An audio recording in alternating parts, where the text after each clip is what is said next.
یه چیزی که واقعا از دیروز تا الان بهم ثابت شد، من چیزایی که یاد میگیرم و میام باتون در میون میذارم. اولا که رو هیچ کدوم از حرفایی که میزنم خودم خیلی وقت حرفامو میام وتو میکنم، میزنم، بعد از یه مدت میفهمم اشتباه بوده. تعصبی ندارم که مثلا بگم که آقا فلان چیزی که من گفتم 100% درسته و فلان و این داستانا.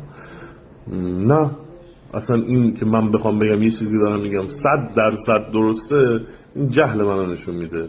من اونقدر فهمیدم که میفهمم، هنوز خیلی چیزا رو نفهمیدم و هیچی هم نمیفهمم. اینو خودم قبول دارم که آدم زمانی که بفهمه کامل شده در واقع اوج حماقتشه، جاییه که درا رو بسته، دیگه چیز دیگه به عنوان علم نمیتونه جذب کنه و دریافتی داشته باشه. پس آقا حرفایی که من میزنم، داشته هایی که دارم، اطلاعاتی که میدم، هر موقع بفهمم اشتباه بوده با کمال جسارت میام میگم.